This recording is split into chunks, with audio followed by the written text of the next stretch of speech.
This video is a request by Fruitful. If you'd like to request a video, go to the Ko-fi link in the description. Hello and welcome to It's Free IP. I'm your host Felix Chaplin, and recently Fruitful brought to my attention that Mary Poppins is in the public domain. Now, when I say Mary Poppins, I'm referring to the character and not the movie made by Disney. That one's still going to be copyrighted for quite a while. Mary Poppins made her first appearance in a short story called Mary Poppins and the Matchman in 1926. And as part of this video request, I will be reading you the full story right now. Mary Poppins and the Matchman. It was her day out, Mary Poppins's, so she put on her white gloves and tucked her umbrella under her arm, not because it was raining, but because it had such a beautiful handle that she couldn't possibly leave it at home. Jane waved to her from the window. "Where are you going?" cried Jane, but Mary Poppins just smiled and shook her head and wouldn't say. She set off walking very quickly as if she were afraid the afternoon would run away from her. She turned to the right and then to the left, and then 2 more times to the left, and there she was, right in the middle of her day out. She stood on the corner being very happy and feeling how lucky she was to be Mary Poppins, and how thankful she was that nobody else could be Mary Poppins, the underneath nurse of Jane and Michael and John and Barbara Banks. She had to be an underneath nurse because, being only 17, she wasn't old enough to be anything else. Although there was no top nurse, Mr. and Mrs. Banks liked to pretend to one another that there was by calling Mary Poppins an underneath one. Well, she stood there on the corner smiling to herself. Then she smoothed down her best frock and tucked her umbrella more firmly under her arm so that the handle, which was the head of a parrot, could nestle up against her shoulder and be seen by everybody. Then she went forward to meet the Matchman. He not only sold matches, but he drew pictures, this Matchman, because he was a very special kind. He was adding a lovely picture of 2 bananas and a very red apple to a long string of others on the pavement when Mary Poppins walked up to him. She tiptoed so as to surprise him. "Hey," said Mary softly. He went on putting the brown stripes on a yellow banana.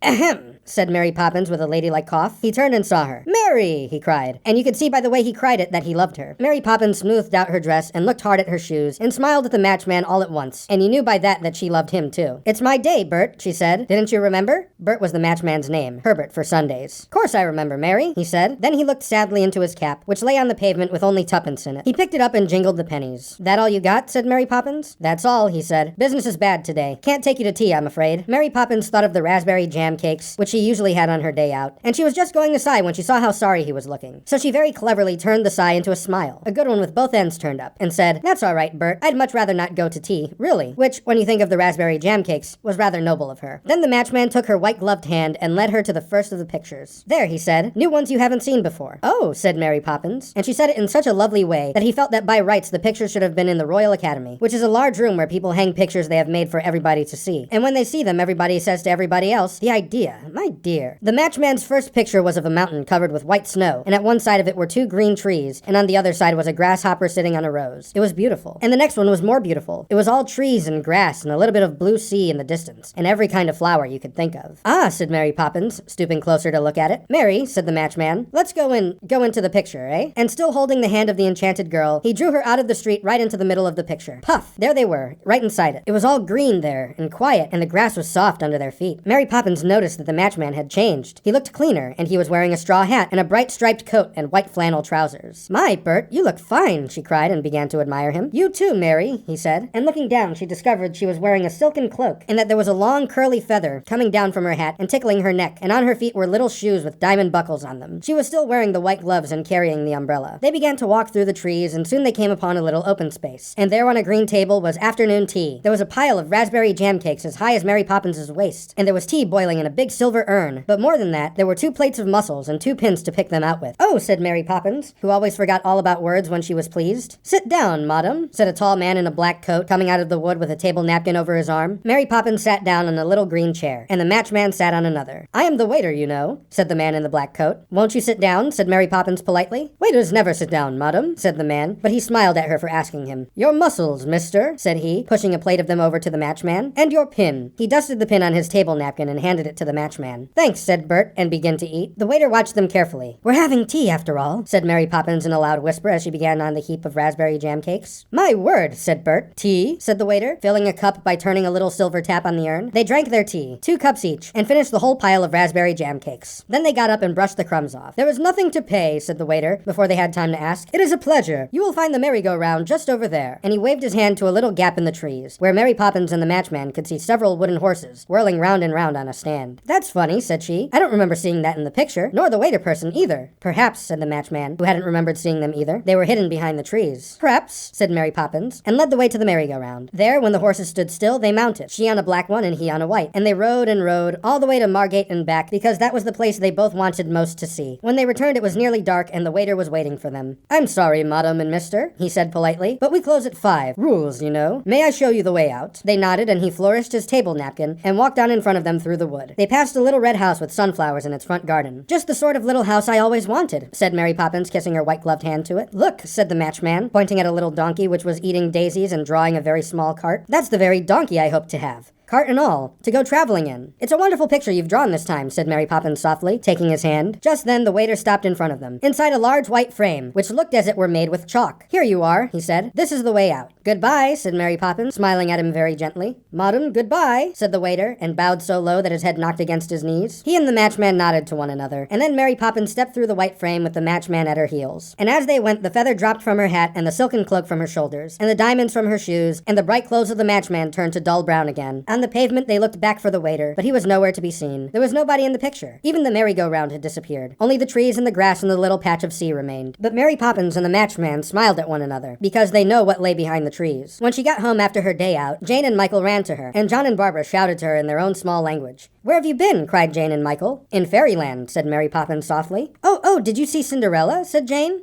No, said Mary Poppins. Did you see the Robinson Crusoe man? Said Michael. No, said Mary Poppins. Then how could you have been there? It couldn't have been our fairyland. I expect, said Mary Poppins, that everybody's got a fairyland of their own. And she went upstairs to take off her gloves and put the umbrella away. The end. That's all the time we have for today's video. Did you enjoy the story? Do you have any plans to use Mary Poppins in your own works now that she's free IP? Be sure to let me know in the comments below. While you're down there, don't forget to like this video, share it with the Mary Poppins fans in your life, go to the Ko-fi link in the description to request a video or maybe make a donation if you feel so inclined, subscribe if you haven't already, and ring the notification bell so you won't miss what comes next from It's Free IP.